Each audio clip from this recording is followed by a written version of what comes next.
Welcome to Dark Sorcery. I'm Alfredo Martinez, and I have with me once again Gazelam Ali. Gazelam, good to have you back. Hey, great to be here, Alfredo. Hello, Dark Sorcery viewers.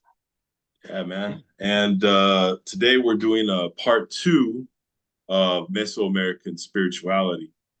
Um, and let's go ahead and start out with talking about some of the Mayan uh, stuff that they would do. Um, Now, first of all, the Mayan elite would often pierce their ears, tongue, and penis foreskin with a stingray spine or lancets made of precious stones like jade, obsidian, sometimes carved bones. Um, the blood would drip onto paper, and paper would be burned in smoke, and they would see a vision of a serpent. And a lot of times, um, this would be like they would see like one of their ancestors and communicate that way. Um, yeah, pretty interesting. Yeah, that's curious. I mean, you've been looking into the Mayan stuff a bit more than me, and yeah, that sounds like a pretty crazy ritual. I wonder how if there was any like hallucinogens involved or ethnogens or anything. Maybe the I maybe wouldn't doubt it at all, especially maybe with the ayahuasca, being very common. Uh, That's really cool though with the or interesting with the different sacrificial techniques because last time we were talking a little bit of because of my Mormon apologetics and within the Book of Mormon them believing the Native Americans are Jews is that hmm. Jewish people though it's interesting how both these cultures had a form of genital mutilation and it's the Abrahamic religions that do have different forms of genital mutilation. So there's a commonality that's kind of curious. Well, the when you bring that up, I mean, really, something like that has been a part of spirituality um, for thousands of years, and only recently became a taboo subject. The same with blood sacrifice, human sacrifice, animal sacrifice. That had been a common part of a common theme of human of religion in human history, and only recently just became a taboo subject. It's probably pretty basic for humans to cut something open and see blood and think of it as a life force, you Well, I know. mean, I sometimes like so I have like blood soaked sigils on just somewhere around my house, around my home, and when Christians come over, they see it and they're just like, oh my God, I don't know if I want to be here anymore. But it's like, what is your primary source of your holy book? I mean, look at that's a pretty brutal description of Jesus Christ spilling of blood. Oh yeah. It's just common in society to accept that. Well, well, At well, least that story. well, it's funny because as an artist and I've done this stuff for years and years. Also have created multiple altars around the house and things, and it's funny how fast it kind of will freak people out and stuff. But you go into a Catholic person's home and they have really weird stuff on the walls, or you go into Mormon home. Mormons are like, especially Brighamite Mormons in Utah. You go into their homes and it's this weird kind of um, Dutch type of thing where it's really minimalism, looks sort of pioneer, and they'll it's really popular now to do these vinyl sayings and put them right on the wall. Like Yeah, um the house is where the I don't know, home is where the house is where the home is, or at least weird shit. yeah, yeah. It's common for a lot of that shit. But yeah. That stuff creeps Also, me out. That's what I'm it's saying. just, well when you yeah, in the homes of Karens, I guess what you're talking about. Live, laugh, love, and shit. You know what I mean? Yeah, yeah, yeah, exactly. um, so some involved in ritual bloodletting would wear a shrunken head of a former sacrificial victim on their headdress Whoa. in the Mayan people. So, it was common to, I guess, there's a process of boiling the head or whatever, and then shrinking it down. And then you just wear it, you know?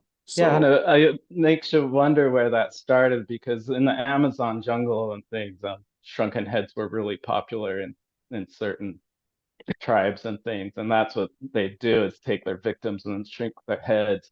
In fact, it became so popular in America, in like these weird museums and collectors that they'd even make gaffs which were fake shrunken heads.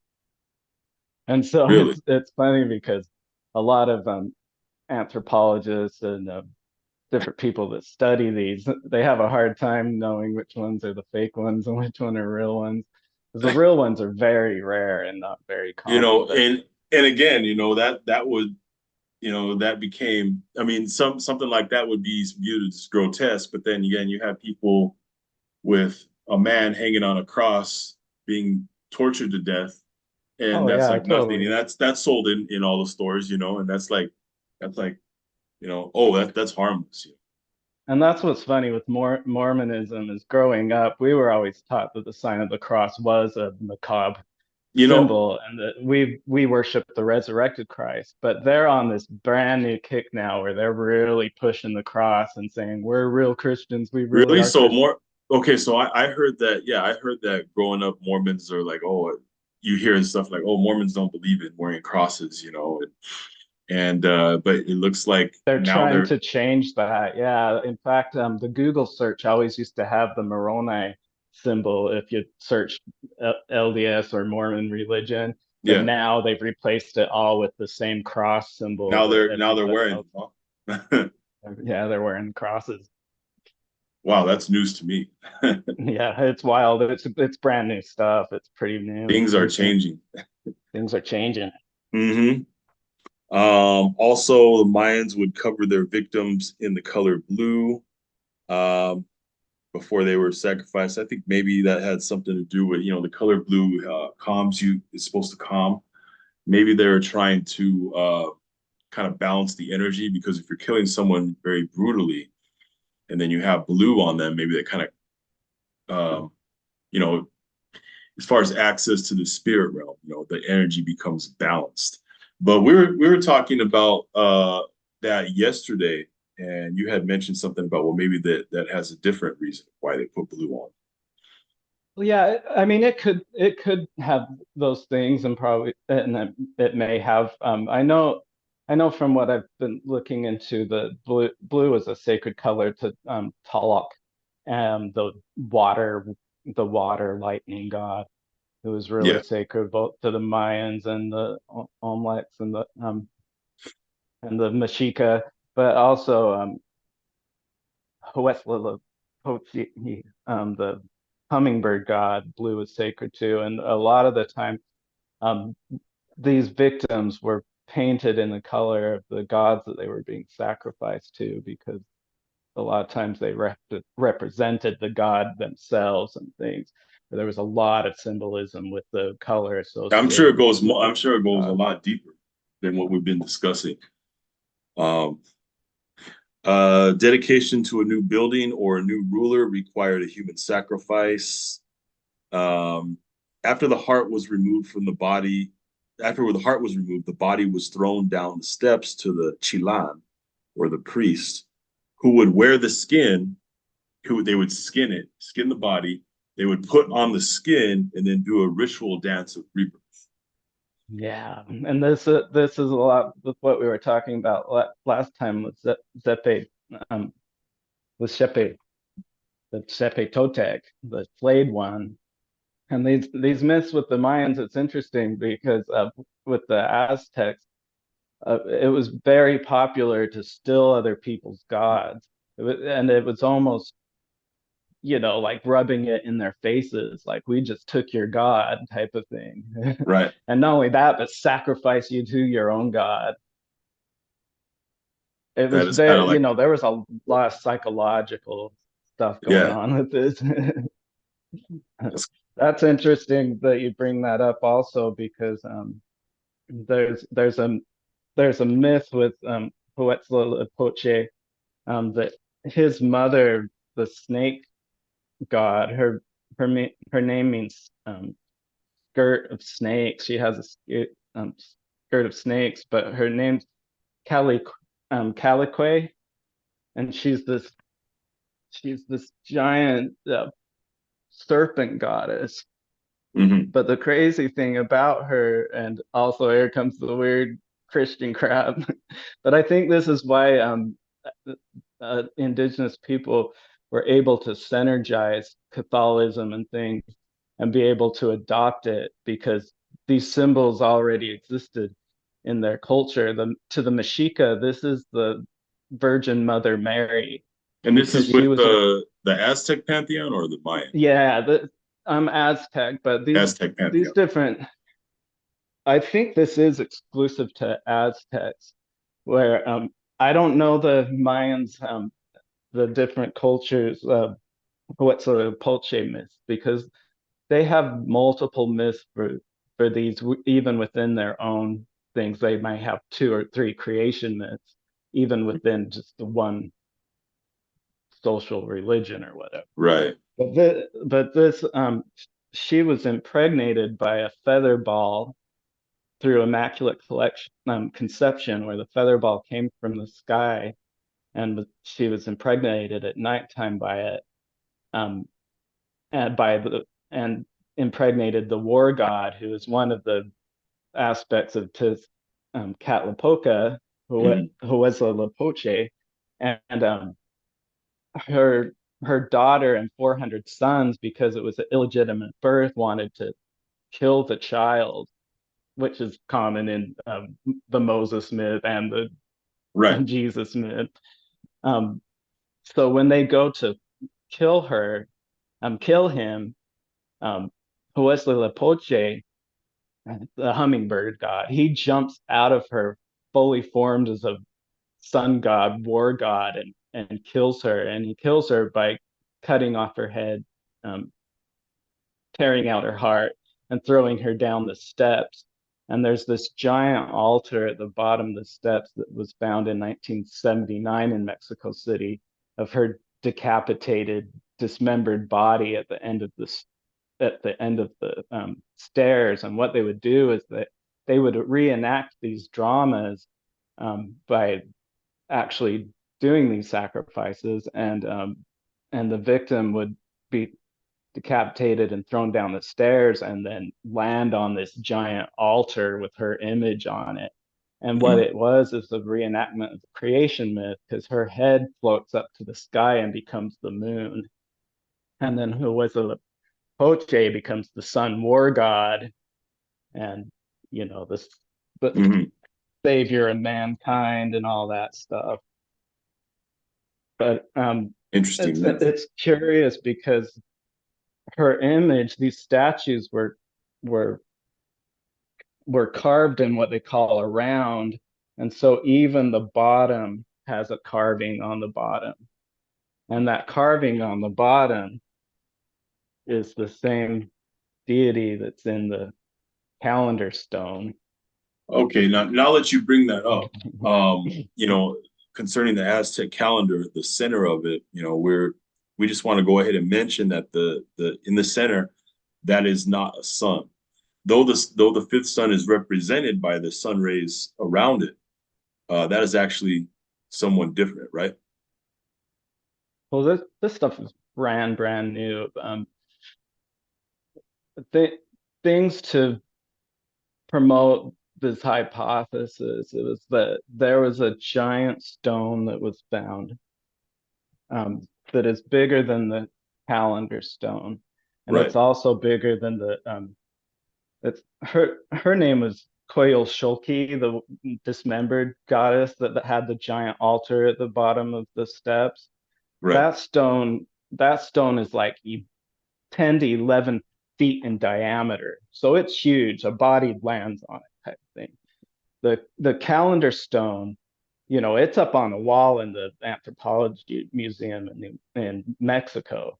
But in Right. reality, this thing was on the ground as a giant altar, sacrificial altar.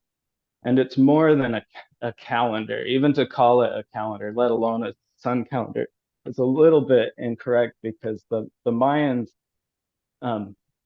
Mayans had the 365-day calendar, like similar to ours, where it was formatted by the movements of the stars, Mm. and that's where the calendar came from.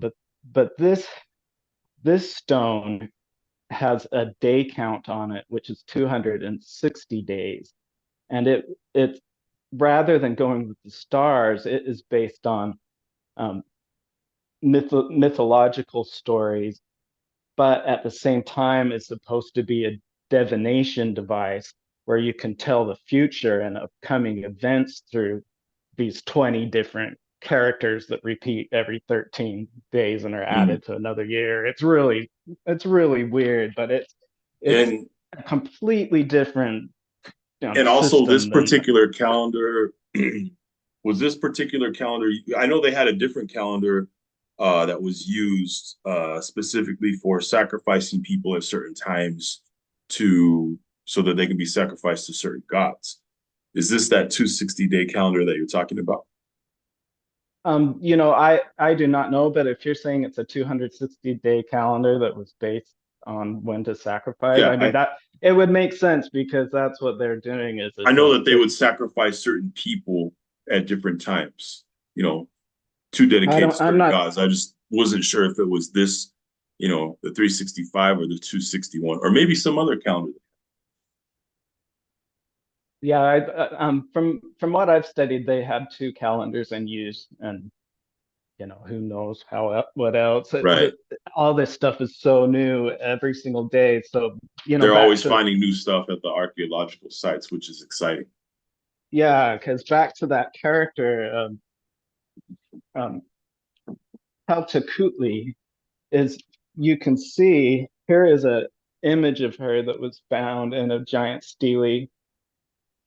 Actually looks this way. If you look at that looks like Reagan from The Exorcist doing the spider crawl down the stairs. Yeah, Her it head's kind of twisted does. backwards. Uh, She has those claw hands with the skulls in them.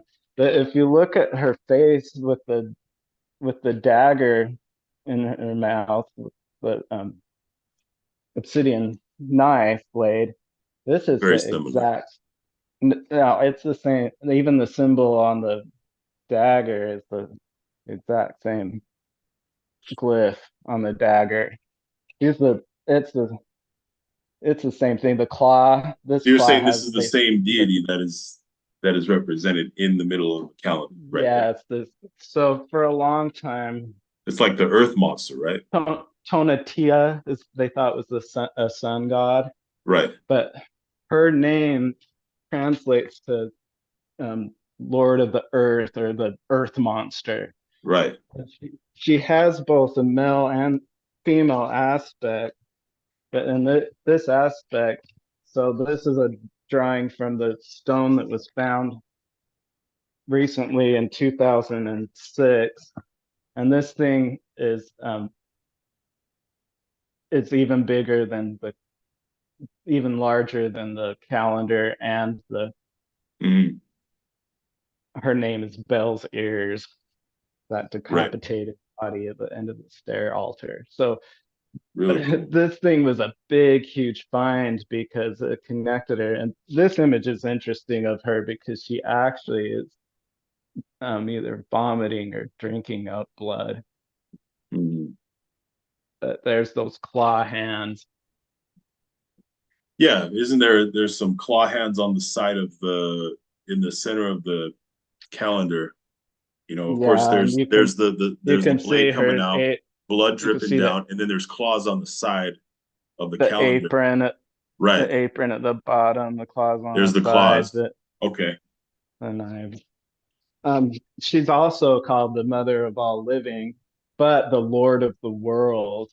And so that's weird with Mormon apologetics is in the war in heaven is that Lucifer, Lilith, Eve, and Adam, that dynamic of coming to the word. In fact, in the endowment, when Adam first builds an altar and prays to God, he says, "Oh Lord, hear the words of my mouth."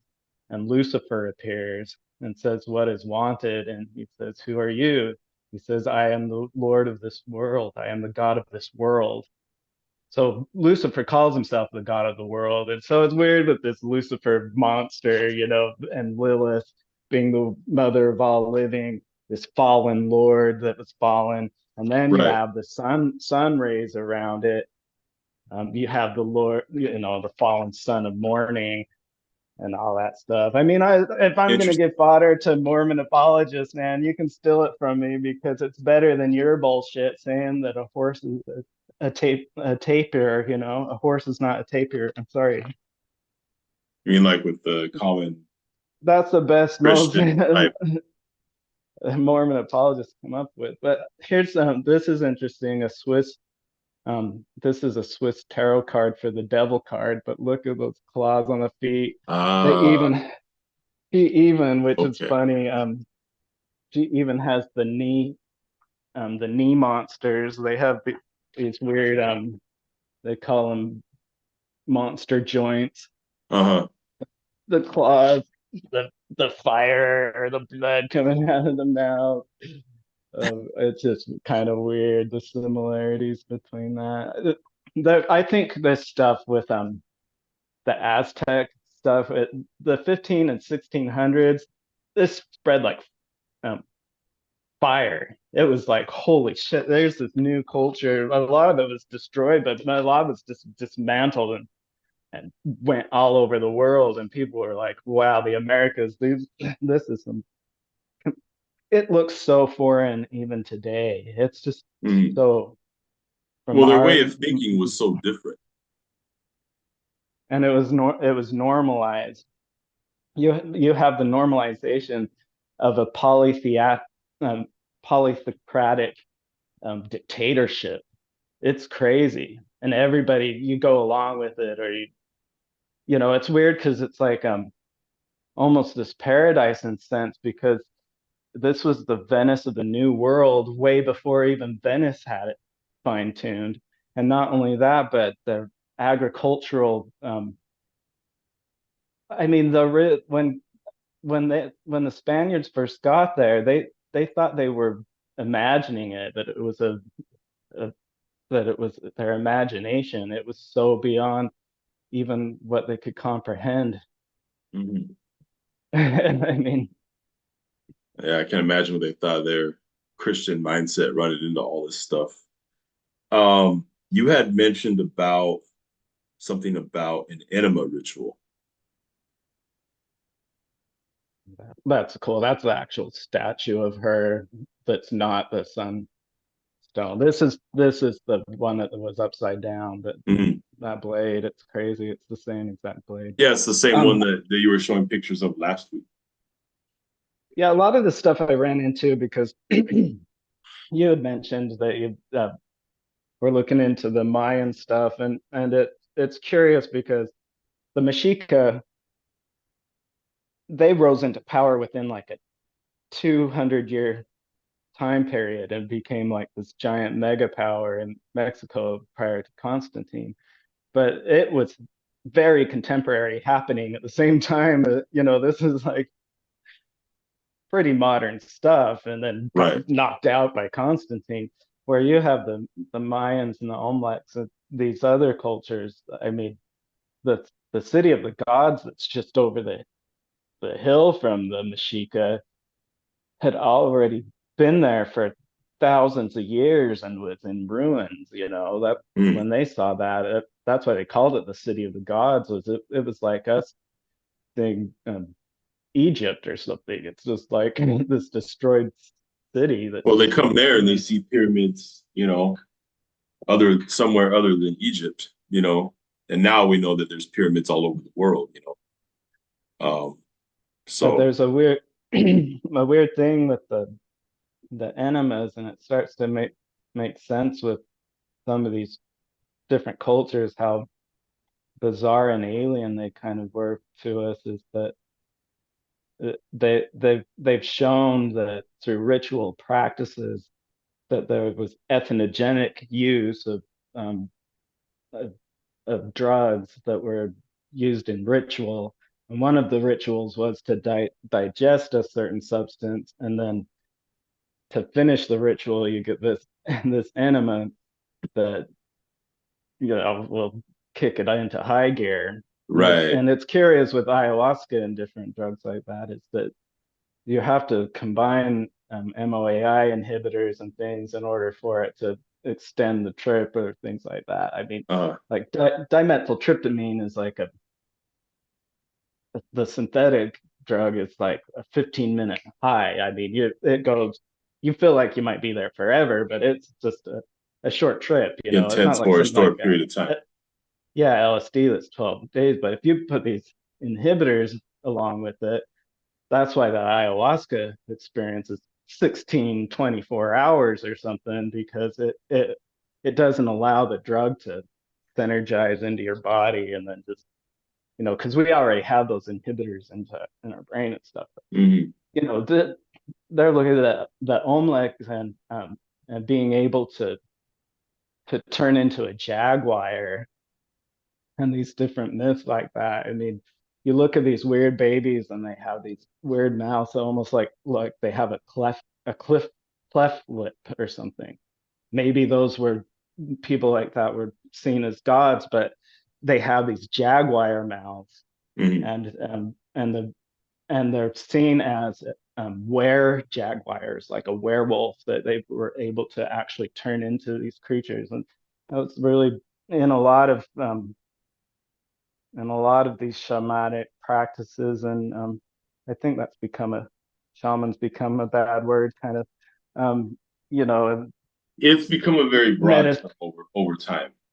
medicine men and Yeah. people like that. I mean, they these are royals and stuff. You can see pottery and all these paintings. Anthropologists and people have been studying this since the 70s, and it's wild. You can pretty much see how the whole thing plays out. I mean, you have people barfing and then getting these enemies up the butt, They don't have they had a different and way then of partying, no?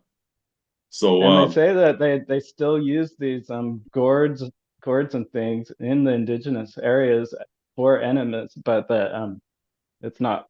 It's just used as a regular tool rather than a drug right. dispensary. But I guess the drug and people that say they've had ayahuasca and peyote and these, they're very nasty, I guess, to eat. Like that's one of the worst parts, trying to ingest this stuff because it's really bitter and things.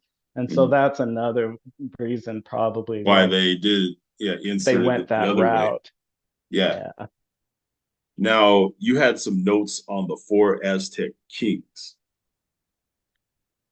Well, I mean, some of that of what we were talking about last time with these, this is it's my own bullshit that like I trip out on.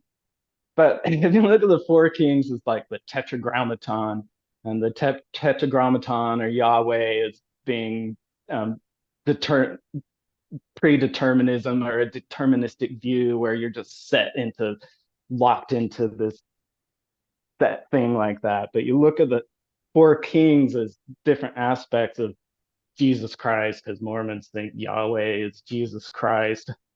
And so, and Jesus Christ is an exorcist and a black magician, and the Pharisees accuse him of being possessed by Beelzebub and all this stuff. I Mm. just fall into this weird, Yeah, and trippy for those who stuff. are watching who don't know, Gazelam was raised with a Mormon background, and I was raised with a Christian background, tradition Pentecostal Christians. So our viewpoints, it's good to hear both sides. Of course, we're And mine's only a side in that I'm obsessed with the art of magic, and I've and becoming an expositor. I think true magicians show that it's the trickery behind it. mhm, That there's it's called magic for a reason, okay? right.